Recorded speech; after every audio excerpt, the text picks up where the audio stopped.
नमस्कार दोस्तों, आज हम आपके लिए एक बौद्ध भिक्षु की कहानी लेकर आए हैं जो आपको ये बताएगी कि आप अपने मन को शांत कैसे कर सकते हैं।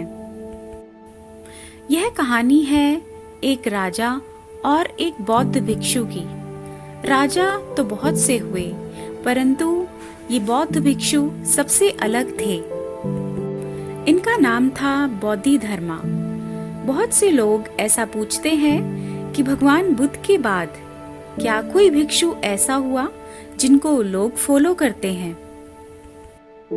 तो ये उनमें से एक थे। बौद्ध धर्म का जन्म दक्षिण राज्य के पल्लव राज्य में हुआ था। इनके पिता का नाम सुगंध था। ये अपने माँ बाप की तीसरी संतान थी। इन्होंने काफी कम उम्र में गृह त्याग दिया था और वे बौद्ध भिक्षु बन गए थे। बौद्ध धर्म एक भिक्षु होने के साथ साथ एक बहुत पहुंचे हुए योगी भी थे। इनका अधिकांश समय ध्यान में ही बीता था। इन्हें औषधियों का बहुत गहरा ज्ञान था। ये मार्शल आर्ट्स के जनक थे। इन्होंने अपनी चीन तक की यात्रा समुद्री मार्ग से पूरी की थी और इन्होंने बौद्ध धर्म को भारत से चीन तक पहुंचाया था। पुराने समय में चीन में एक महान सम्राट वु हुआ करते थे। सम्राट को पहुंचे हुए परम ज्ञानी बौद्ध धर्म के बारे में जब मालूम हुआ तो वह उनसे मिलने उनके पास पहुंचे और कहा कि मैं बहुत परेशान रहता हूँ। मेरा मन बहुत ज्यादा विचलित रहता है, अशांति से भरा हुआ है। लगातार मेरे अंदर एक बेचैनी छाई रहती है। मैं इससे बहुत परेशान हूँ। कृपया मुझे थोड़ी सी शांति प्राप्त करने का ज्ञान दें या मुझे कोई गुरु मंत्र दे दें जिससे मैं मौन हो जाऊं। बौद्ध धर्म ने सम्राट से कहा कि आप सुबह सुबह यहाँ आ जाइए जब यहाँ कोई भी ना हो। आप सुबह 4 बजे यहाँ आ जाइए। उस समय यहाँ कोई भी नहीं होगा और मैं यहाँ अपने झोपड़े में अकेले ही होऊंगा। और इस बात का विशेष ध्यान रखना कि अपने साथ अपने अशांत मन को जरूर साथ लेकर आना। बहुत ज्यादा डर गया। उसने सोचा, कहीं आदमी सिरफिरा तो नहीं है, कहीं ये पागल तो नहीं हो गया है। यह कहता है कि अपने बेचैन मन को अपने साथ लेकर आना, महल में मत छोड़ आना, वरना मैं किसको शांत करूंगा।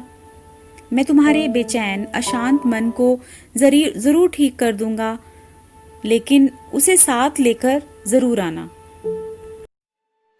सम्राट को उसकी ये बातें बहुत अटपटी लगी। वह पहले से अधिक परेशान हो गया था और उसका मन और भी ज्यादा अशांत हो गया था। वह सोच रहा था कि और ऋषि मुनियों की तरह वह भी उसे कोई मंत्र तंत्र बता देगा जिससे उसका भला हो जाएगा, पर ये तो कुछ अलग ही तरह का संत है। लेकिन यह बात उसकी समझ नहीं आ रही है कि मन को महल में छोड़कर आना, यह तो बिल्कुल अर्थपूर्ण बात है। ऐसा भी कहीं संभव है? कोई अपने मन को महल में कैसे छोड़ के आ सकता है? यही सारी बातें सोचते सोचते सम्राट सारी रात सो नहीं सका। बौद्ध धर्म की बड़ी बड़ी आंखें और जिस तरीके से उसने सम्राट को देखा था, उससे वह सम्मोहन में आ गया था। ऐसा लगता था कि मानो कोई जादुई शक्ति उसे अपनी ओर खींच रही हो। सम्राट सारी रात करवटें बदलता रहा और उसे बिल्कुल भी नींद नहीं आई। और भोर में 4 बजे वह बौद्ध धर्म के पास जाने के लिए तैयार हो गया।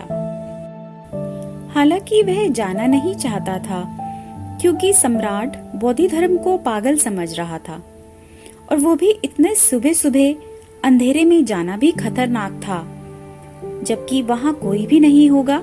यह आत्मघाती था। उसने सोचा, यह आदमी कुछ भी कर सकता है, परंतु फिर भी कोई अदृश्य शक्ति जैसे उसे खींच रही थी और वह गया, क्योंकि वह बौद्ध धर्म से बहुत प्रभावित था। बोधिधर्म ने सबसे पहले सम्राट से पूछा कि अच्छा, तो तुम आ ही गए। बोधिधर्म अपनी झोपड़ी में मोटा सा डंडा लिए बैठा था। सम्राट ने कहा, जी महाराज। बोधिधर्म ने कहा, कहाँ है तुम्हारा बेचैन अशांत मन? उसको साथ लेकर आए हो ना? मैं तो आज उसे ही शांत करने के लिए बैठा हूँ। सम्राट बोले, लेकिन बौद्ध, यह कोई वस्तु नहीं है जो मैं आपको दिखा सकूं। मैं इसे अपने साथ लेकर नहीं आ सकता। यह तो मेरे अंदर है। मैं इसे अपने हाथ में नहीं ले सकता। यह मेरे भीतर है। तब बोधिधर्म बोले, अच्छा, बहुत अच्छा। अब तुम अपनी आंखें अच्छी तरह बंद कर लो और अपने मन को खोजने की कोशिश करो। अपने अशांत मन को अपने अंदर खोजो। तुम ही बता रहे हो ना कि अशांत मन तुम्हारे अंदर है।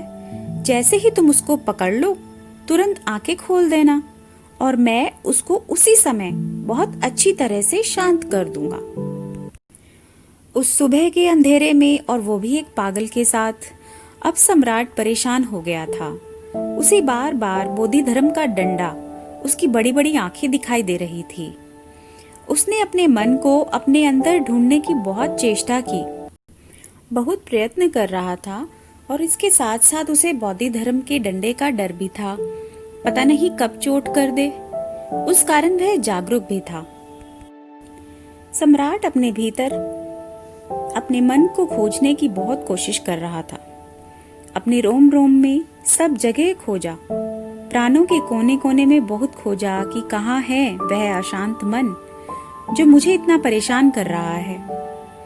और जितना ही ज्यादा उसने जागरूक होकर देखा, तो उसे ज्ञान हुआ कि मन की अशांति तो जा चुकी है।